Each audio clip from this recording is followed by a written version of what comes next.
It's Christmas time again, the season of comfort and joy. A time to stop all the hustle and bustle and enjoy the blessings of family and friends. Outside, the city is filled with magic. Inside, the house is transformed into an enchanted hideaway. Holly and evergreen adorn the mantelpiece, and mistletoe hangs patiently over the door. The tree, with all its trimmings, is a vision of magical light. And the crackling fire casts flickering shadows over the pile of presents underneath. We'll hang the stockings on the chimney with care so Santa Claus can fill them with goodies. And then we'll celebrate the birth of baby Jesus. But have you ever wondered just what exactly Santa Claus has to do with Jesus? Or why we bring trees inside the house and decorate them with lights? And deck the halls with boughs of holly? Come to think of it, I don't remember Mary and Joseph ever kissing under the mistletoe. Yes, it's a bit of a mystery, all right. That's because people were celebrating Christmas thousands of years before Christ was even born. Santa Claus, and almost all the things we do at Christmas, were all part of ancient pagan rituals which celebrated not the birth of baby Jesus, but the birth of the new year. Happy New Year! Rituals which sent gods to the underworld to battle the powers of darkness and chaos, encouraged fertility and human sacrifice, as well as peace on earth and goodwill towards men. How can I explain? Imagine the power goes off and the furnace cuts out. That's all right, you've got a fireplace. And when you have fire, you have heat and light. And what, besides food, could be more important, especially in the darkest, coldest part of the year? You stare into the fire, just like the people of Mesopotamia did 4,000 years ago. Then, people couldn't help but notice a mysterious connection between the sun and life itself. In summer, the sun was hot, the earth was green, and food was plentiful. But as summer turned to fall, the sun's strength gradually ebbed away as though some evil power was sapping away its very life force. The air turned cold. The leaves shriveled and fell from the tree. If something wasn't done soon, the powers of darkness and death would destroy the sun completely, and the earth would become a dark, cold, and lifeless place. In the beginning, Marduk, chief of the gods, had defeated the spirit of chaos and darkness and created the world. But each year, the darkness regained strength. And each year, Marduk returned to the underworld and fought a terrible battle to save the sun. On Earth, everyone waited and worried. Maybe this time, Marduk would fail. The people built enormous bonfires, dispelling the darkness, and spreading enough light to inspire the sun itself. They made images of Marduk's evil foe, threw them into the fire, and watched the flames turn them to ashes. The king himself was supposed to accompany Marduk and battle by his side, but to do so, he would have to die while a new king took his place on Earth, so he ordered a criminal to temporarily take his place. Dressed in the king's royal robes, he was given everything his heart desired. Oh, it was great while it lasted. But when the festival was over, he was promptly sacrificed. You see, in those days, it was believed that blood contained the very essence of life and fertility, and when given as a gift to a god or to the earth, it would magically fertilize the soil it fell on. And since famine was a constant threat, fertile soil and healthy crops could mean the difference between life and death for the entire community. When the priests announced that Marduk had won, everyone began to celebrate. The bright lights, the exchanging of gifts, the merrymaking and clowning, the carol singing and feasting we partake of at Christmas today were all part of this great New Year's celebration. The ideas and customs of the great civilizations of Mesopotamia spread throughout Europe, influencing the celebrations of every culture they touched. But it took the Romans to finally meld the many pagan winter festivals into one great lusty celebration called Saturnalia.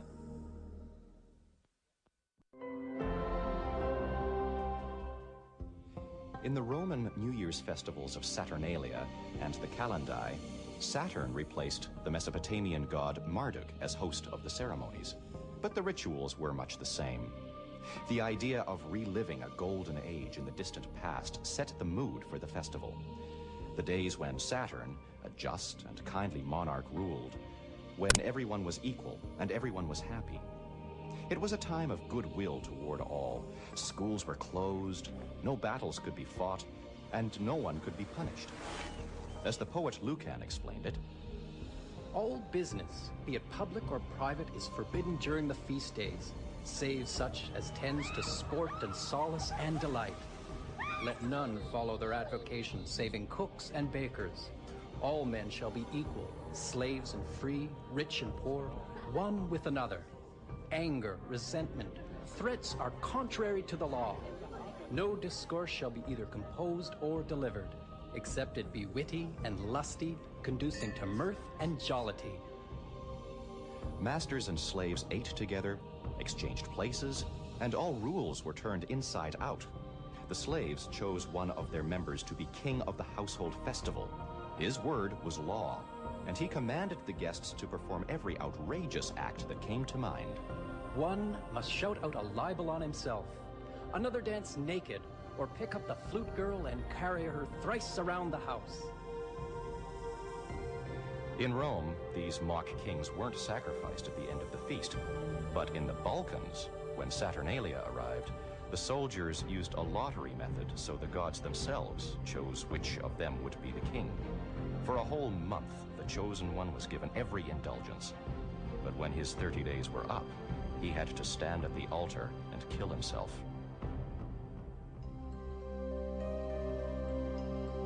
Little dolls were given away as presents, especially to children.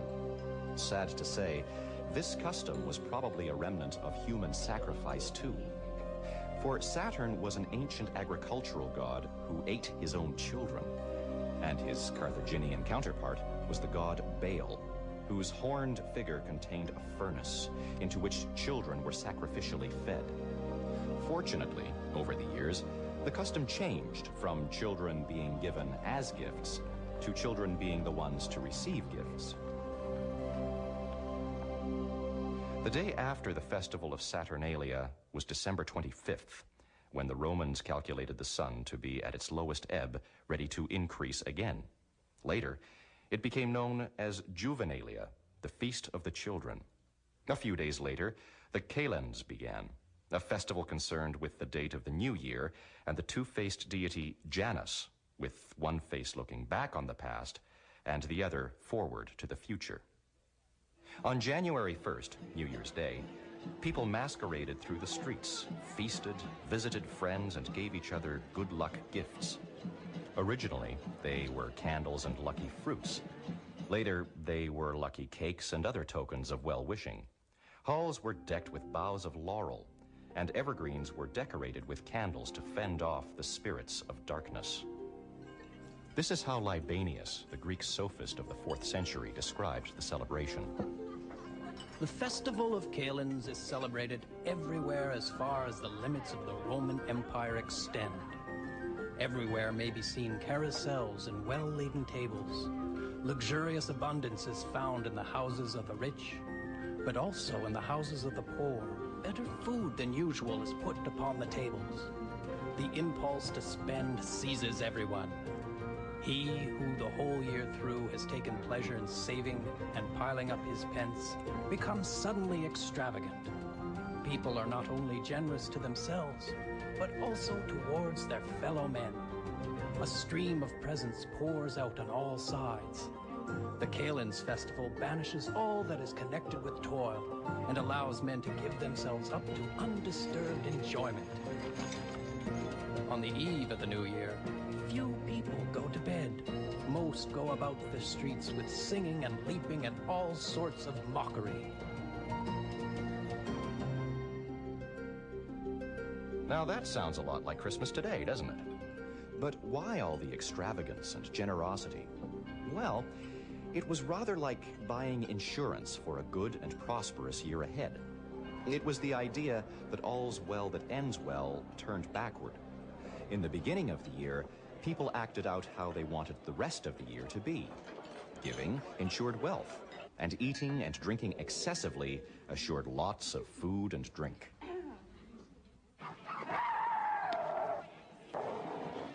But the strangest Kalen's custom of all was one which horrified the early Christian church. On those days, the heathen dressed themselves up in indecent deformities. These miserable men put on counterfeit forms and monstrous faces at which one should rather be ashamed and sad.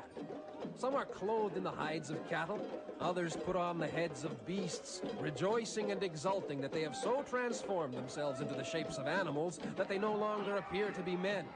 How vile, further, it is that those who have been born men are clothed in women's dresses. They have bearded faces, and yet they wish to appear women. Actually, the custom of masquerading in the hides of animals, women's clothing, and outrageous masks was originally celebrated in Greece, Gaul, Germany, and Great Britain long before the Romans arrived. Rituals whose ancient origins carry us back to a dimly remembered past, belonging to mystical druids, Viking heroes, and the mysterious horned god.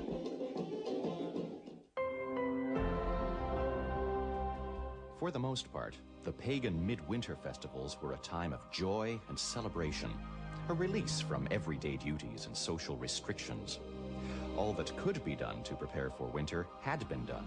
The granaries were full, the animals slaughtered, so the time was ripe for feasting. Since there was little work to be done until spring, these feasts often lasted for days and were full of joyous, lusty carousing, with much eating, drinking, lovemaking, and scaring away of evil spirits.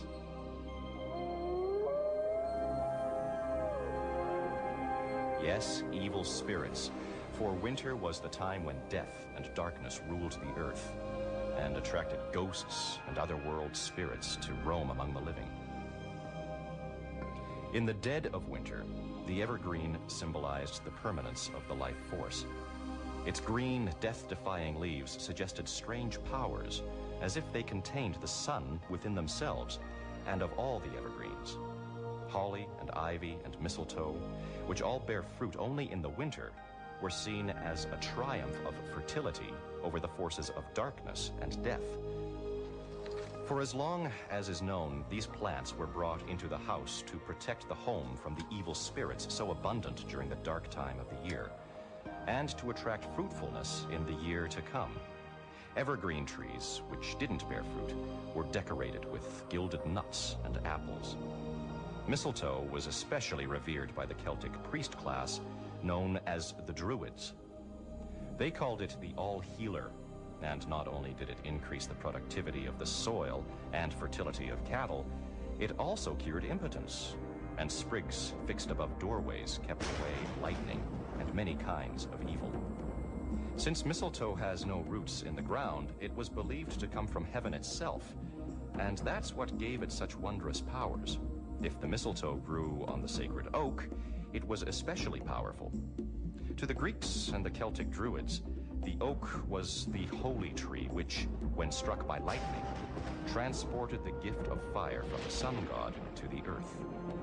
On the 6th day of the moon, clad in white robes, the archdruid would cut down the mistletoe with golden sickles and catch it in a white cloth so it would be untouched by human hands. Mistletoe was also sacred to the Greeks and Romans, who thought it was created when lightning struck a tree and represented sexual energy. The Germanic tribes believed that all who passed under the mistletoe were kissed by Freya, the goddess of fertility, and were blessed with sexual power. Today, kissing under the mistletoe is only an excuse to steal an innocent kiss, but it began as part of the fertility rites conducted at pagan festivals in a sincere attempt to attract fruitfulness. But most of the rituals centered around the sun and its wonderful... No wonder there were so many fire rites, and almost every culture had their keepers of the temple fire. If it ever went out, the punishment was death, and a new fire was obtained from a lightning strike. On the last of the year, the Celtic people lit huge bonfires on the hills to ward off evil spirits, while the Lord of the Dead gathered up the souls of those who had died during the year. Offerings, sacrifices were made to ensure the souls a safe journey to the other world. Sacred to the sun god, horses were sacrificed, and so were humans.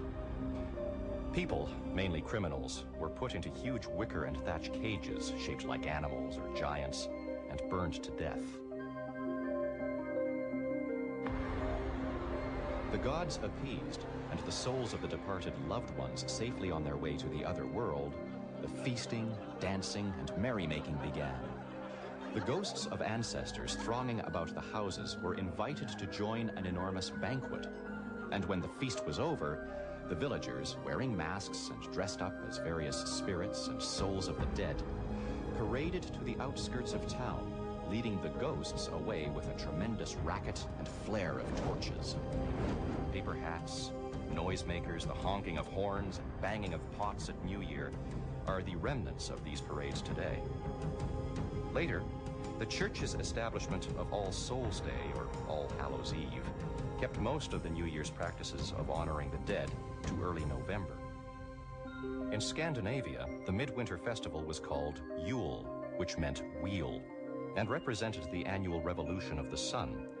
And like the Roman festival of Saturnalia, it celebrated the solstice. Originally, at Yule, an entire tree, and later a huge log, was dragged into the village or home to be ritually burned. It had to be kindled with a fragment of the previous year's log, and its fire was never permitted to go out by itself. Ancestral spirits were believed to be present in the fire, and were honored by feeding the flames with food and drink. Odin was the greatest and wisest of the Norse gods.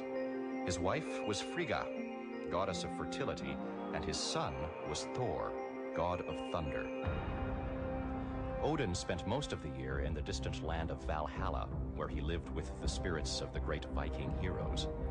But on the night of December 21st, they would all come back to Earth, originally like the Celtic Lord of the Dead, to gather up the souls of those who had died during the year, and later, under the influence of Christianity, to seek out evildoers.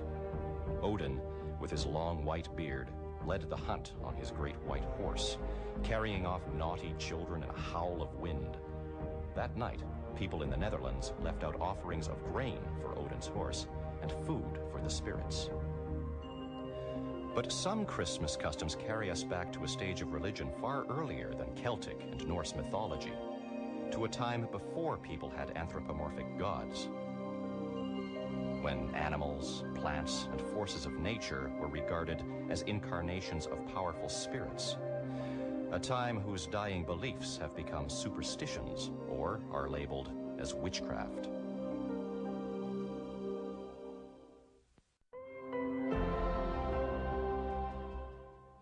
In parts of Europe during the last Stone Age and early Bronze Age, there lived a small, dark people who survived by hunting animals and gathering roots, fruit, and berries.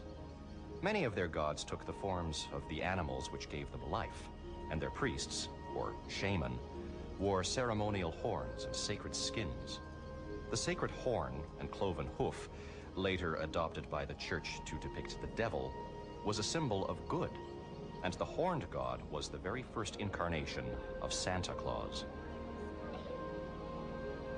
The killing and eating of a sacred animal or plant was not an offering to a god to gain his favor, but a sacrament, like the eating of the body and drinking of the blood of Christ at Mass. And through contact with the divine life present in the animal or plant, one was blessed. Although the actual eating and drinking of the flesh and blood was the most perfect contact, blessings were also to be had through external contact, when you were merely sprinkled with the blood, wore the hides, heads, or horns of sacrificed beasts, or brought sacred sprigs and boughs into your home. Then, one day, strange giants over 6 feet tall, bringing iron and agriculture, entered the world of the little people, and most of them scattered. But some of their shaman mixed with the newcomers and became highly respected for their knowledge of herbs, as midwives and healers. Known as witches, they were also feared and hired for their knowledge of herbal poisons. And up until the 16th century, every large British household had one of these witches on its staff. But when the Catholic Church initiated the Great Witch Hunt, the remaining little people were forced to retreat, first to the heart of the ancient forests, then to marshes and inaccessible mountain areas, until, eventually, they faded into the mists of time, partly destroyed and partly absorbed by their conquerors. Expert archers and woodsmen, dressed in their forest green clothes, they blended into the forest, appearing and disappearing at a moment's notice. All this instilled a superstitious fear in their overlords that the little people were endowed with supernatural powers. At first, the little people were vindictive. They caused sickness, ruined crops, buildings caught fire, animals died, and children were stolen from their cots. Eventually, the farmers pacified them by putting out food for them. Their tools were made of wood, so few traces of their existence remain. Only tiny stone-tipped arrows or elf darts, and hundreds of myths and legends. In Britain, they were known as elves, fairies, and goblins. In Norway, as the Nisser, and in Sweden, the Tomtar. Now, throughout most of the world, the little people have long been relegated to the realms of superstition. But in Scandinavia, to this very day, the bringer of gifts at Christmas is a tiny Yule goblin, the chief of the little people. With his little pointed cap, dressed all in red, he comes every year, and children leave out porridge to keep him in good humor. And in North America, everybody knows that the little people are alive and well and living in the North Pole. There, they are happily employed in Santa's workshop, making toys for the children of the world.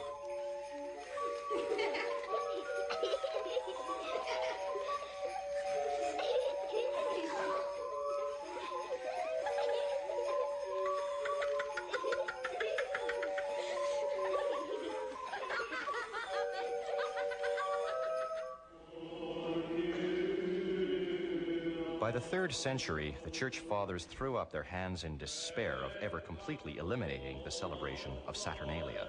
It was far too popular. Instead, they decided to adopt most of the pagan traditions, baptize them with Christian meaning, and reorient the entire festival toward the Christian sun of righteousness.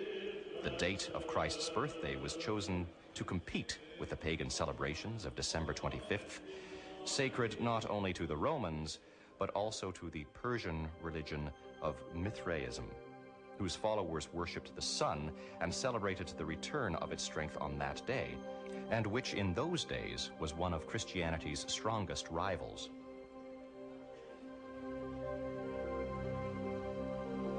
Decorating houses and churches with evergreen boughs was explained by quoting the prophet Isaiah, who had predicted the day when the glory of Lebanon shall come unto you, the fir tree, the pine tree, and the box tree, to beautify the place of my sanctuary.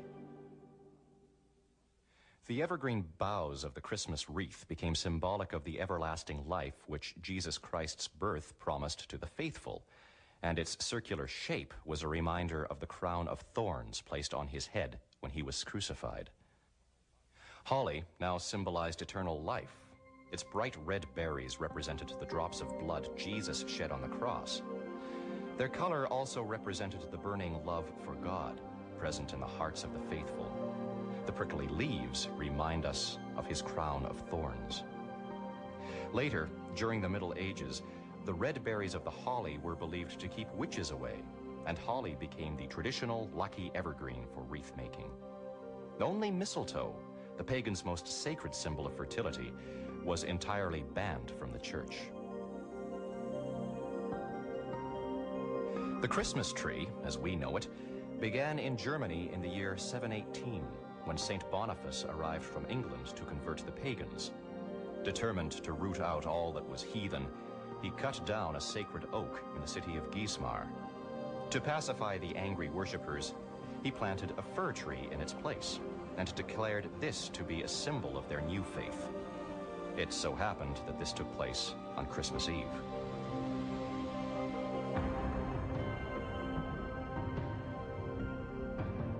Christianity also claimed most of the pagan fire rituals, maintaining that the lighting of candles and the burning of the Yule log symbolized the divine light believed to illuminate the world.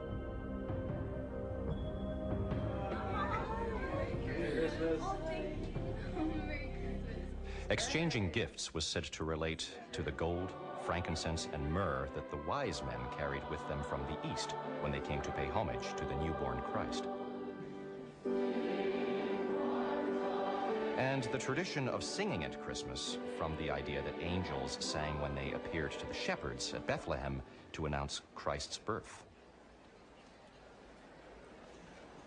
By the 16th century, carols were sung only at Christmas time by the bishop and the clergy. And the subject of the carols related only to the Christmas story. But carols rapidly became popular amongst the general public and were soon sung on the streets and other public places. And in time, carols sang of Christmas in general, not just the birth of Christ. Oh, what fun it is to ride in a one-horse open sleigh. Thank you. In the 2nd century, the church tried to replace the lusty gods and mock kings who hosted the pagan winter festivals with a more pious figure of their own, Saint Nicholas, an attempt which ultimately failed bitterly. Saint Nicholas was born in what is now known as Turkey, and when his parents died, his uncle arranged for him to enter a monastery just as soon as he gave away all his worldly possessions. It so happened that at the same time, a neighboring family with 3 girls had fallen on hard times. Their father could no longer afford to provide them with dowries, so their chances of marriage were slim. The girls decided that the eldest would enter a brothel and support the others.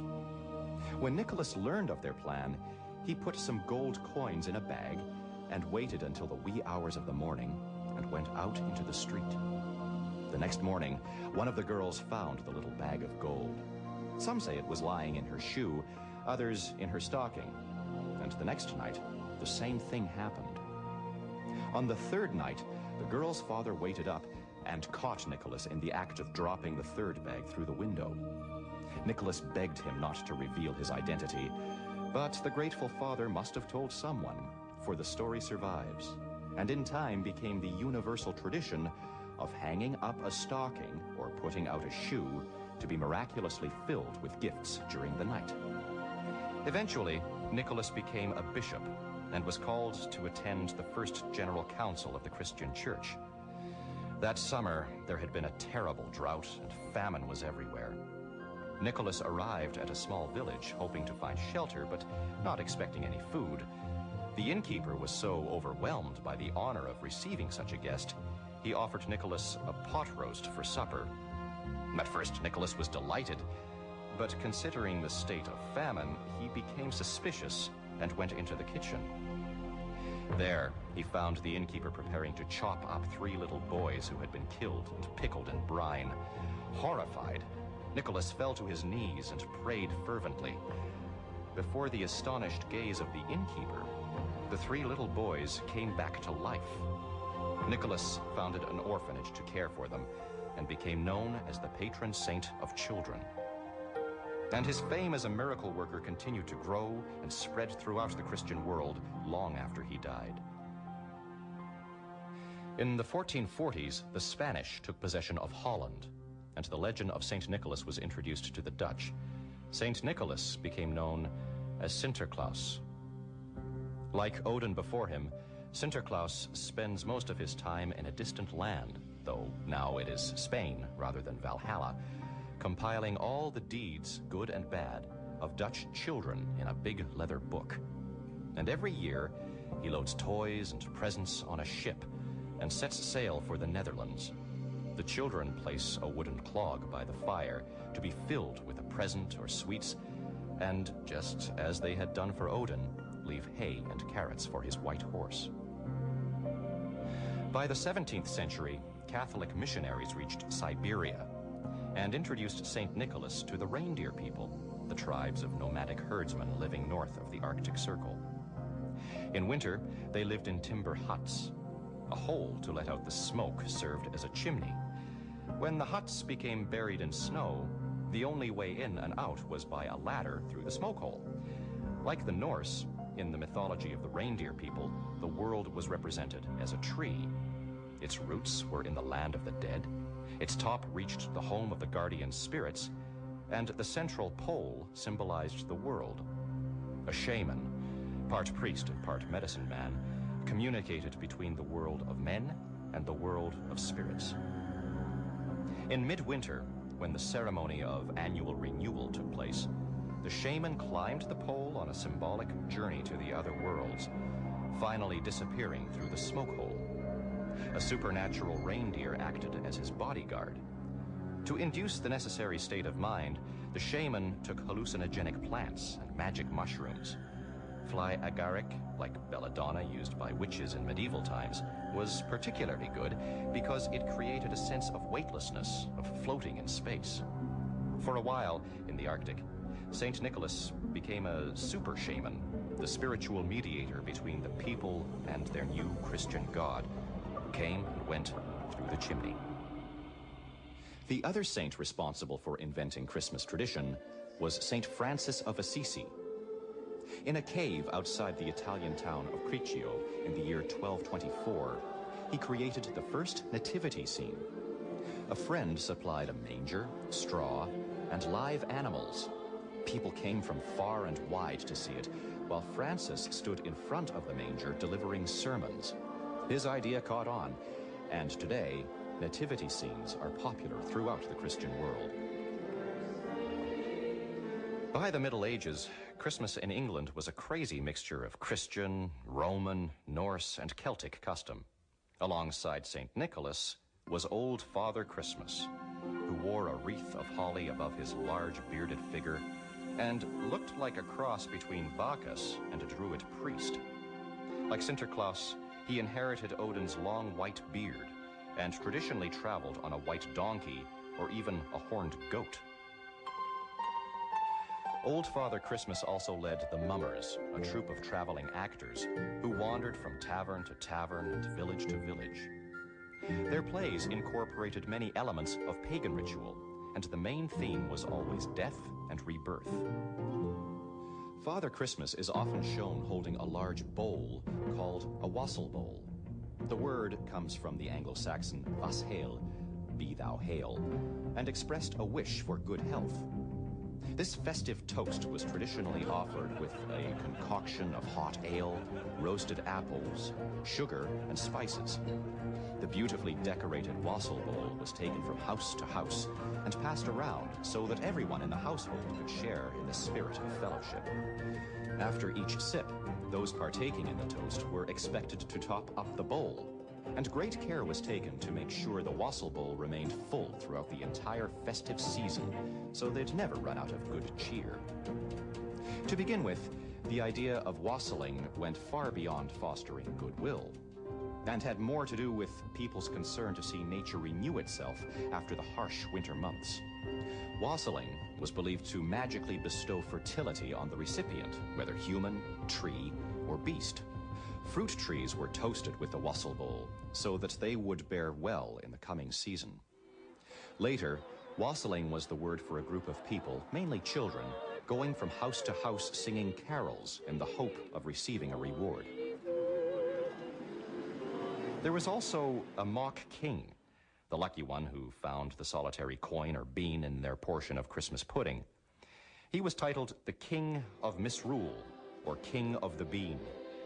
Besides instigating all sorts of antics outside the church, the Lord of Misrule would even lead his court into church and disrupt the service. They read prayer books upside down through orange peel spectacles, played pipes and drums, danced in the pews, rode hobby horses down the aisles, and let off firecrackers under the pulpit. The great feast of the nobleman's table was the head of a wild boar. a beast dedicated to Thor, god of thunder. He was the main decoration on the medieval table.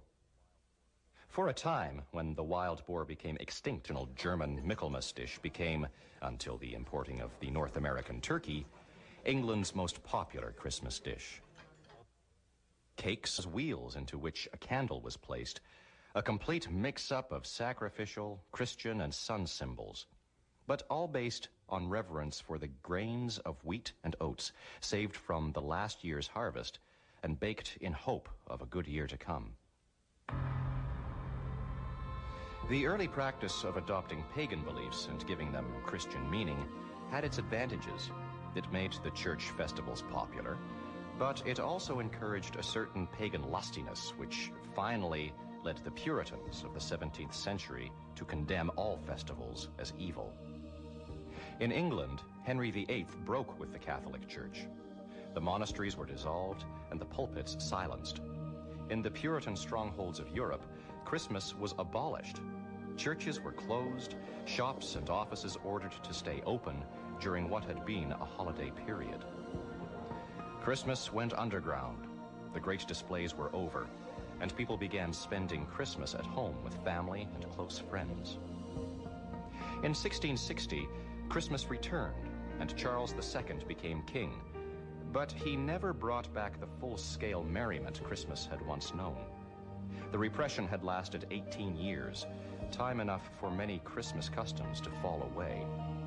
Throughout Protestant Europe, St. Nicholas became nothing more than a figure of fun, a folk character stripped of religious significance. And so he remained for almost 200 years, until the United States of America transformed the fallen miracle worker into a global superstar.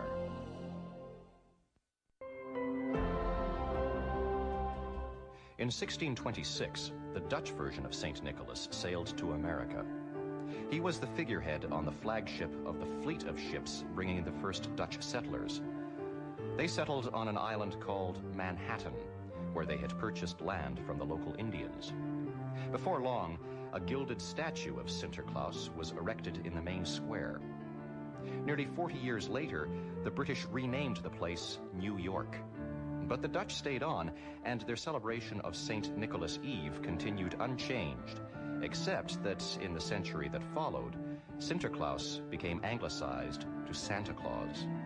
And it was in New York, in December 1822, that the first image of Santa Claus was created. Professor Clement Clark Moore, teacher of Oriental and Greek literature, wrote a poem, The Night Before Christmas. Although his basic character originated in the old Dutch Sinterklaas, Professor Moore's Santa Claus incorporated characteristics from many other European cultures.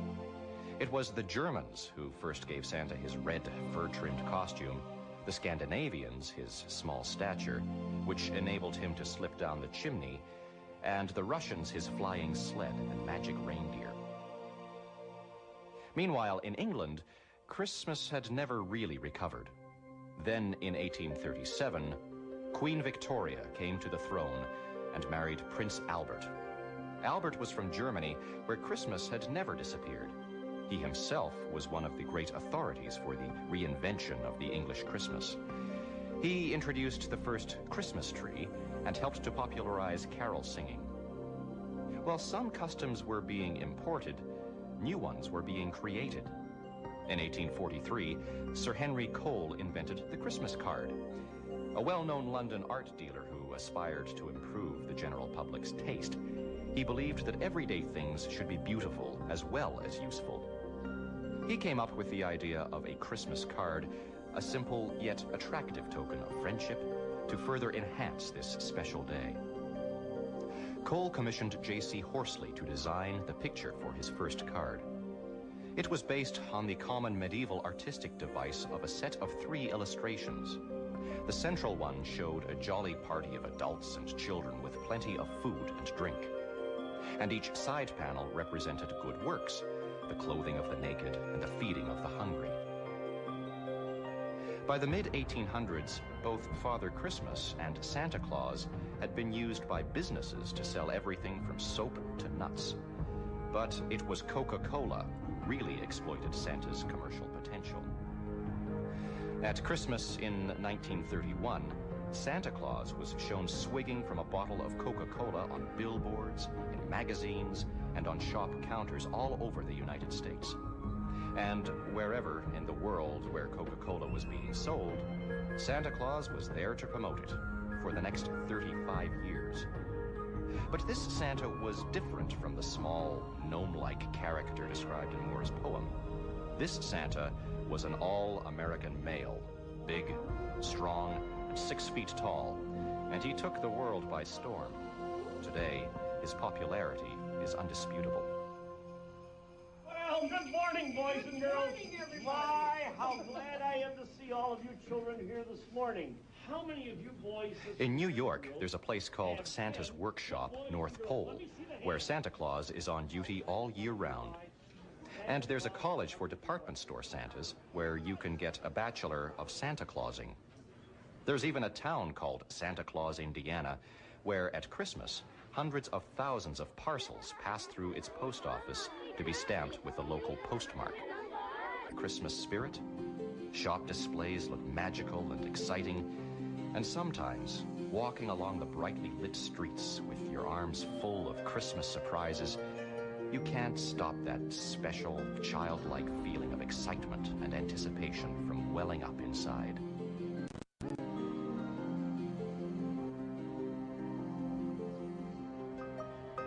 And Christmas is still the greatest time for giving. Organizations like the Salvation Army receive the majority of their donations during the Christmas season. Donations they must budget out over the entire year to fund their charitable programs.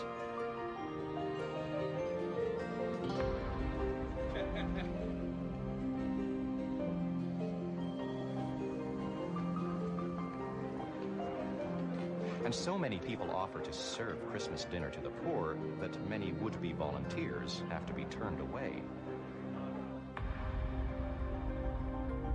Still, some people have become discouraged by all the glitter and commercialism of Christmas and feel we have lost sight of the true meaning of this special day.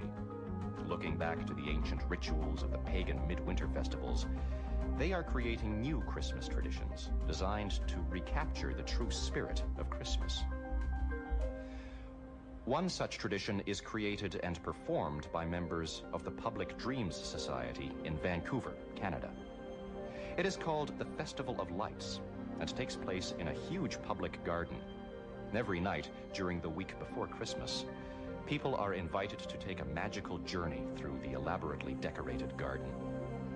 The journey begins with a glimmering piece of paper into which you whisper your wish before sealing it with a kiss. As you continue down the path, supernatural beings juggle torches of fire along the way. Before long, you discover a simple garden shed, magically transformed into an enchanted cave. There, you light a candle in the hope that your wish will come true. At the end of the journey, you toss your wish into a fire and release it to the universe.